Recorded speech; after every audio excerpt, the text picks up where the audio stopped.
Nous sommes en 1965. Les Beatles, fans de rock and roll, trouvent enfin leur son pop-rock caractéristique avec Rubber Soul et arrêteront définitivement les concerts un an plus tard.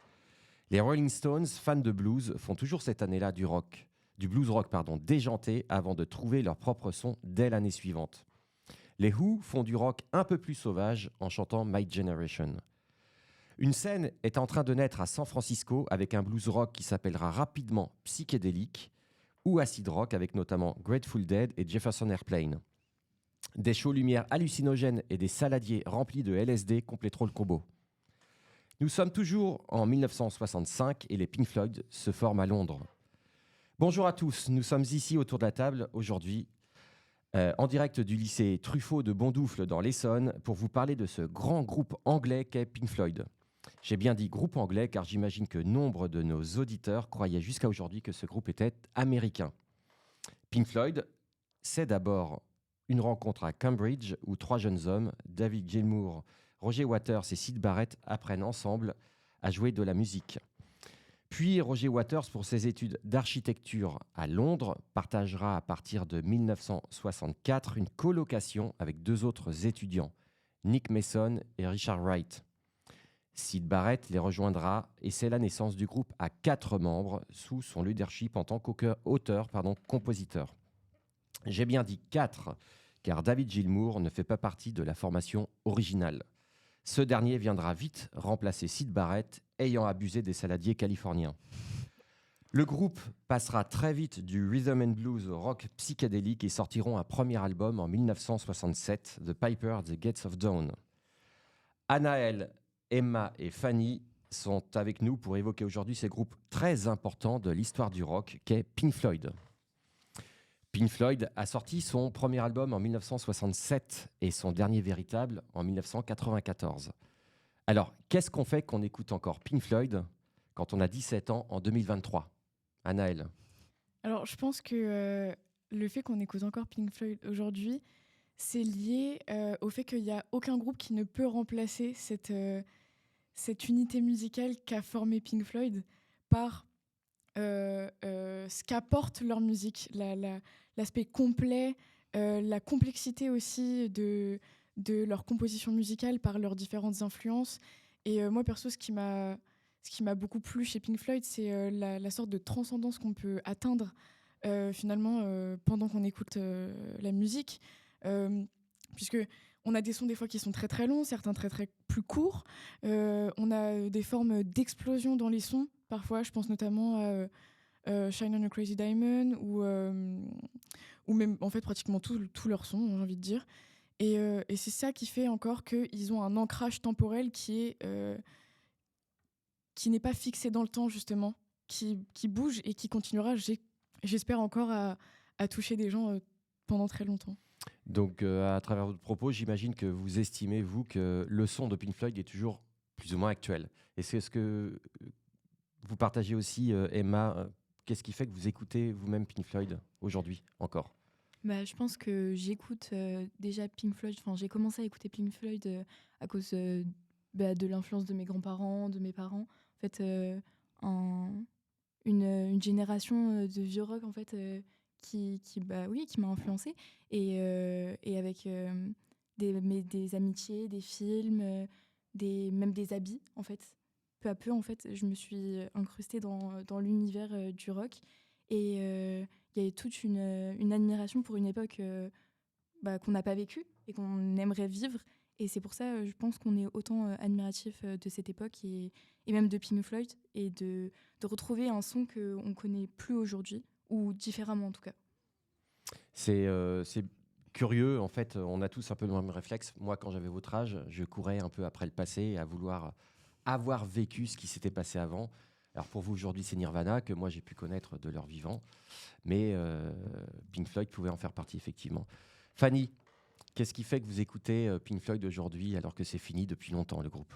Je suis assez d'accord avec ce que les filles elles ont dit, dans le sens où la transcendance qu'on peut ressentir en écoutant leur musique, on ne retrouve pas forcément d'égal avec les groupes actuels, et même les groupes de leur époque, ils sont assez uniques à ce niveau-là, et même à tous les niveaux. Et aussi avec Emma sur ce fait qu'on a envie de... y a un peu cette admiration de cette époque. On avait envie d'y être en fait et de retrouver ça. Étant donné qu'on le retrouve pas forcément, ça fait qu'on les écoute encore parce qu'ils ont pas d'égal, quoi. Alors, quand vous parlez, on a envie de vivre cette époque-là, vous vous situez dans quelle période, en gros? Moi, je dirais plus dans les années 70, un peu 60-70. Oui, pareil. C'est assez large. Mais En fait, c'est hyper large, même de 60 Oui. à 80, en fait. C'est enfin Ouais, de ouais, 60 à 75, quoi. D'une longue période. Anaëlle, vous vous souvenez de votre premier contact avec le groupe?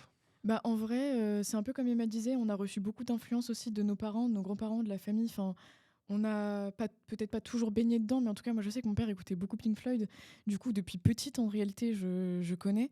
Mais le premier vrai contact que j'ai eu avec le groupe, c'était en CM1, parce que en primaire, on a fait un spectacle de chant.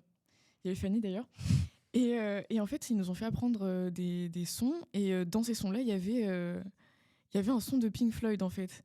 Et, euh, et du coup, je me rappelle avoir une discussion avec mon père sur l'origine du groupe, sur pourquoi ça s'appelait Pink Floyd, etc. Et le son, c'était Another Brick in the Wall. Et je me rappelle d'autant plus que ça m'avait marqué parce que dans le clip, on voit les enfants se transformer en viande hachée. Et c'était hyper marquant quand on était petit parce que tu t'attends pas à voir ça sur la télé quand tu écoutes une chanson. Et du coup, c'était ça mon premier rapport au groupe. Et en réalité, je pense qu'en CM1, on n'a pas forcément le recul pour se rendre compte de la complexité musicale qu'ils incarnent et du contexte musical aussi dans lequel ils se sont inscrits. Mais déjà, je trouvais que c'était quelque chose de très agréable à écouter. Voilà. Emma, vous disiez tout à l'heure, vous insistiez sur le mot rock, donc vous vous situez sans doute, j'imagine, dans l'univers rock. Alors, est-ce que, en tant qu'amatrice de rock, vous sentez dans la norme aujourd'hui quand votre génération est plus passionnée par le hip-hop? D'un côté, oui, et d'un côté, non, je dirais, parce que oui, il y a toutes ces influences qu'on a reçues et j'ai trouvé des amis qui étaient aussi intéressés par le rock, donc je dirais que oui. Il y a une partie de notre génération qui aime ça et d'autres qui le rejettent totalement, en fait, qui s'intéressent beaucoup plus à des musiques actuelles. Mais je pense qu'on peut en fait se mélanger à tout et écouter de tout et aimer tout, en fait. Et en fait, c'est cette diversité aussi que j'aime bien retrouver, en fait. C'est que des fois, je peux aller vers du Nirvana, du Pink Floyd, et le lendemain, me retrouver plutôt dans du jazz ou de la musique classique.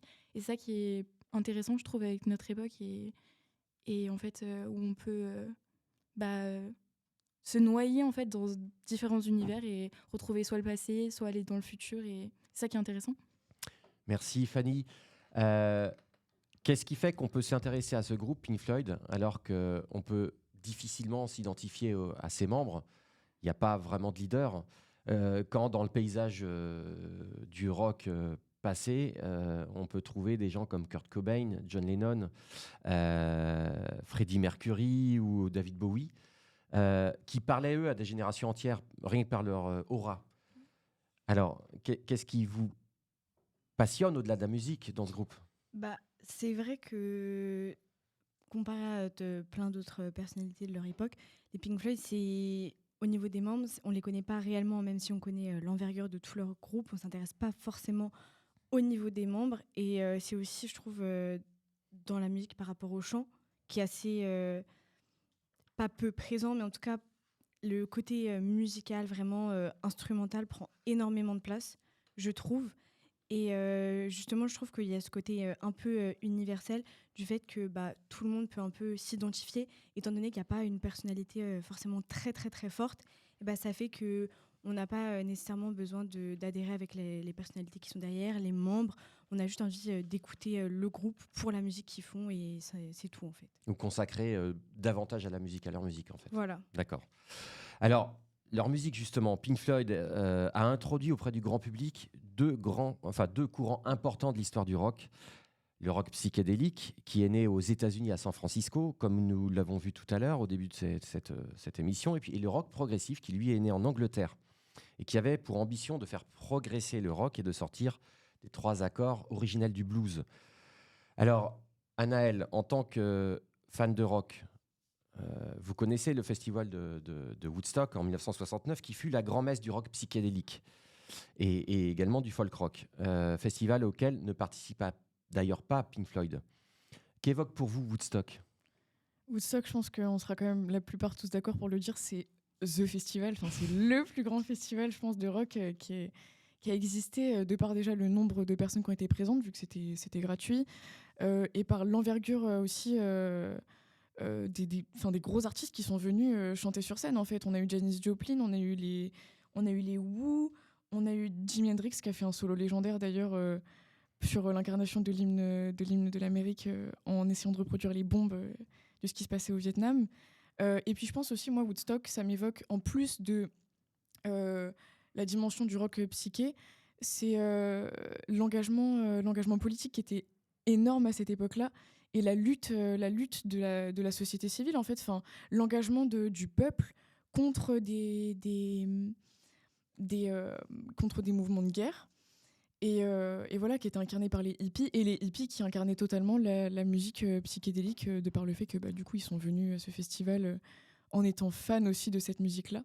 Et donc je pense que ça regroupe un aspect très musical de par du coup ces influences-là, et aussi le côté lutte politique, engagement, qui fait un très beau mélange, je trouve, dans ce festival. Alors c'est vrai qu'au-delà de la guerre du Vietnam, en termes d'engagement, vous parlez d'engagement, il y avait aussi, c'était une très forte période de lutte pour les droits civiques aux États-Unis, effectivement, que la plupart des gens, des protagonistes, des hippies, etc., partageaient, bien évidemment.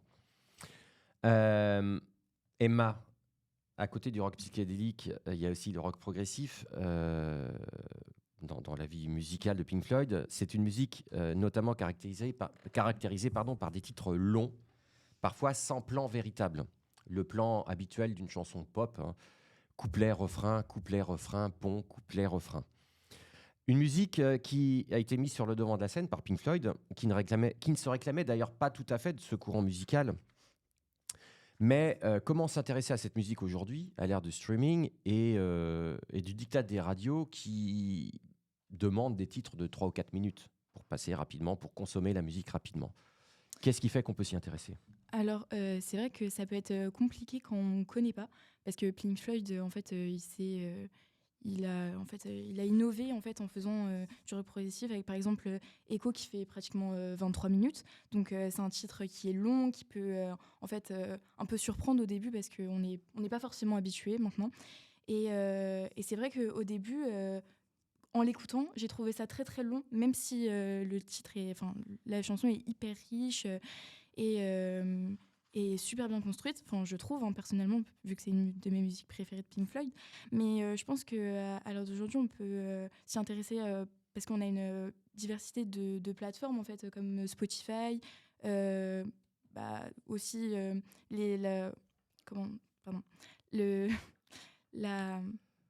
le fait que les vinyles s'est disparu et qu'on les ait retrouvés. Aussi, on s'intéresse d'autant plus à Pink Floyd.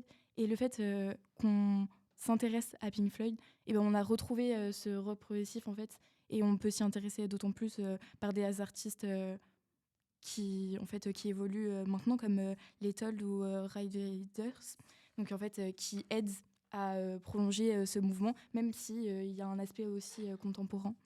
Et en s'intéressant à Pink Floyd, on peut aussi baigner dans ce rock progressif, comme par exemple Moni, en fait, qui reproduisait des bruits de pièces. Et ça qui est intéressant, ils ont essayé de reproduire des bruits, des sons du quotidien pour les mettre dans leur musique et en fait les utiliser. Et on peut aussi voir avec Atom Earth Mother des thèmes de musique classique, etc. Et c'est ça qui est intéressant. Et en fait, on peut s'intéresser à Pink Floyd et retrouver ce rock progressif. Alors vous évoquiez justement ces sons du quotidien qui étaient utilisés dans la musique. Alors c'est le propre d'un courant musical du XXe siècle qu'on appelait la musique concrète, qui est né avant la Seconde Guerre mondiale. Alors justement, Pink Floyd se réclamait de différents artistes et courants, avec notamment la musique électronique qui est née au début du XXe siècle, la musique contemporaine et cette musique concrète qui utilise les sons du quotidien. Donc Fanny, qu'est-ce qui peut vous donner envie d'aller plus loin justement pour comprendre d'où vient la musique du groupe, quelles sont ses origines éventuelles, ses inspirations, et pour vous personnellement, quel est l'intérêt d'aller plus loin plutôt que de simplement consommer la musique et apprécier la musique de Pink Floyd ? Est-ce que ça vous donne envie de vous ouvrir en fait ? Bah, en fait, je trouve déjà, comme on l'a dit, que Pink Floyd, c'est un groupe qui se caractérise beaucoup d'influence. Et c'est quelque chose qu'on le retrouve énormément dans les morceaux. Et du coup, le fait qu'il y ait autant de diversité d'instruments, de styles, cette richesse musicale, elle nous donne envie de vraiment découvrir d'où ça vient. Il y a tellement de choses qui se passent quand on écoute la musique, qu'on a envie de comprendre d'où ça vient, pourquoi c'est aussi spécial, pourquoi à ce moment-là, ça nous fait penser à telle époque, quel- tel style de musique, pardon, ou encore un autre, ou encore par exemple avec la musique concrète, on entend des sons du quotidien. Au début, ça peut être assez surprenant. Bah, Emma, elle a évoqué Money. Il y a aussi le son Time, qui sont des sons, dès le début, en fait, ça nous accroche. On est curieux, en fait, parce que c'est Avec des les choses... réveils, oui. Oui, voilà, c'est des choses qu'on entend très peu. Donc Money avec les bruits d'encaissement, tout ça. Time, donc avec les bruits de réveil. Et c'est vraiment, ça attire notre curiosité. Et c'est des choses qu'on connaît dans la vie de tous les jours. Et cette impression de familiarité, on le retrouve très, très, très peu. Et je pense que c'est ça qui nous donne envie d'aller plus loin. Et pas juste de consommer cette musique, mais vraiment de découvrir tout un univers, en fait. Bon, merci Fanny. Alors, pour démarrer, enfin pour commencer un peu à conclure cette émission, euh, est-ce que pour vous, Pink Floyd a une influence majeure dans l'histoire du rock et notamment auprès d'artistes qui on peut suivre depuis les années 90, les années 2000? Quelqu'un Moi, veut se lancer? du coup, moi, je dirais que oui, quand même, parce que c'est avec l'envergure du groupe, je trouve que c'est un peu inévitable qu'il y ait cette influence. Je pense notamment au groupe de Radiohead, où dans certains morceaux, on peut retrouver un peu ce style de Pink Floyd. Et aussi un groupe que moi, personnellement, j'aime beaucoup, qui s'appelle Win. C'est un groupe de rock qui est américain. Et on retrouve notamment dans plusieurs de leurs albums déjà cet aspect un peu de richesse musicale, de grande diversité. Et aussi vraiment ce côté avec beaucoup de styles différents. Même si ça reste du rock, on retrouve beaucoup d'influences. Je pense notamment à un son qui s'appelle A Cheer for Eddie, qui est dans un de leurs albums des années 90, il me semble. Et ce son, il m'a particulièrement fait penser à Pink Floyd. Et aussi, ils font beaucoup de sons avec un côté vraiment musical, instrumental, qui est beaucoup plus important parfois que le chant. Oui, je trouve que c'est ça qu'on retrouve beaucoup, justement. C'est vraiment le côté instrumental. Moi, je trouve que l'influence, elle est surtout par. Enfin, ils ont fait des solos de guitare légendaires dans Pink Floyd. Et je pense que l'influence de la guitare, elle a été très, très présente. Parce que je trouve que l'aspect concret et complet de Pink Floyd, on le retrouve moins dans des groupes actuels, malgré le fait qu'il y ait de l'influence. Je trouve que vraiment. Je pense que c'est la chose qui fait que le groupe il est indémodable, qu'on ne pourra jamais remplacer cette musique. Donc, s'il y a des groupes qui s'inspirent de Pink Floyd aujourd'hui, si je comprends un peu ce que vous dites, c'est pas forcément à travers des sons particuliers, c'est plus à travers la dimension expérimentale, éventuellement, ou sortir des plans carrés de ce qu'on appelle le rock carré, hein. Mhm. C'est peut-être un peu ça, en fait. Ouais.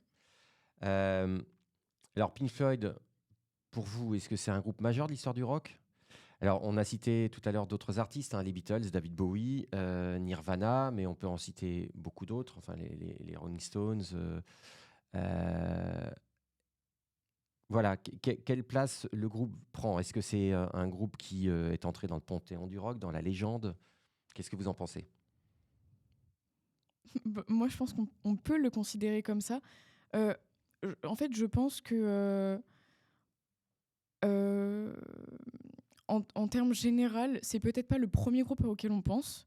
Vous avez par exemple nommé les Beatles, Nirvana. Ça, c'est des groupes qui vont paraître plus communs, malgré le fait que je pense que certains ils sont pas forcément plus écoutés que Pink Floyd. Mais je pense que ça passe aussi par le fait que David Bowie, les Beatles ou Nirvana, ils incarnent une figure. En plus de leur musique, il y a une figure qui est derrière leur musique, enfin qui est mise en avant. Contrairement à Pink Floyd, où comme vous le dites, il n'y a pas de leader, il n'y a pas un groupe qui est stable. Et du coup, on n'associe pas spécifiquement de personnalité au groupe. On le définit vraiment par sa musique.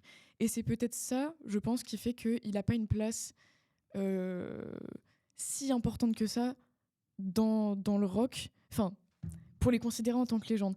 Toutefois, par leur musique, on peut les considérer comme tels, selon moi.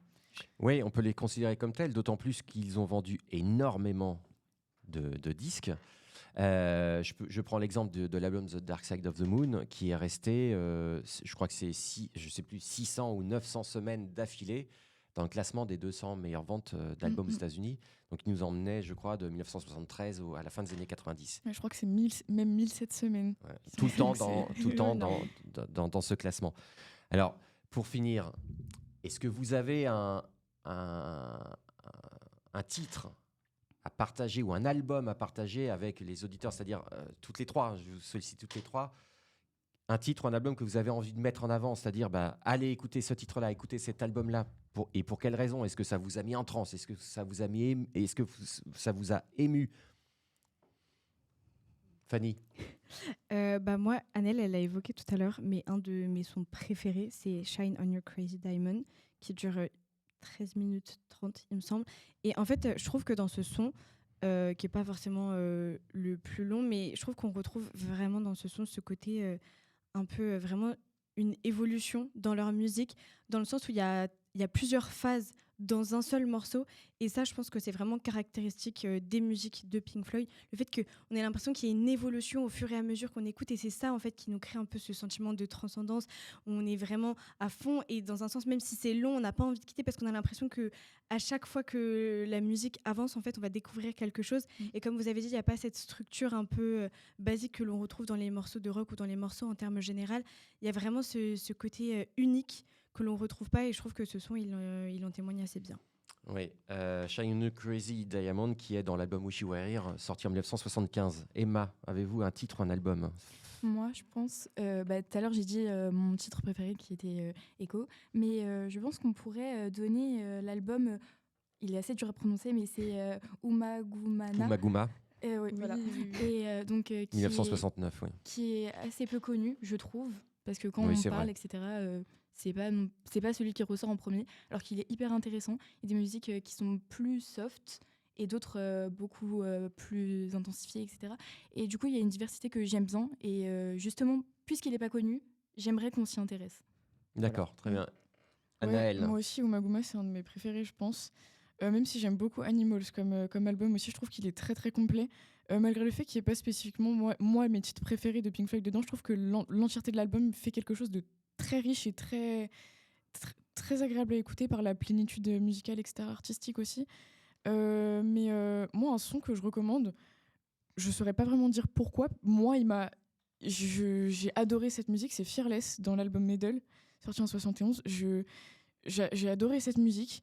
Il y a aussi on entend des bruits, mais pour le coup, c'est pas des bruits du quotidien, c'est des gens qui crient, qui chantent. c'est les supporters de Liverpool. Voilà. Et perso, j'ai beaucoup aimé cet aspect-là dans la musique parce que je sais pas, je me sentais un peu comme si j'étais avec une famille, comme si on était unis avec des gens que je connais pas. Et ça m'a beaucoup plu dans cette musique. Merci. Alors, vous évoquez des albums et des titres qui sont vraiment différents, c'est-à-dire qu'entre Umaguma et Animals, on peut avoir le sentiment que c'est pas le même groupe. Voilà. Oui, vraiment. Et moi, c'est Echoes pour mon titre et également, et Medal, d'où est tiré Echoes, qui est mon album préféré. Ouais, parce que je trouve que c'est presque dans la discographie du groupe une parfaite transition entre le groupe d'avant, où il y avait un peu Syd Barrett, et puis le groupe d'après. Merci à toutes les trois. Merci beaucoup de nous avoir suivis. Puis à très bientôt. What have we here, laddie?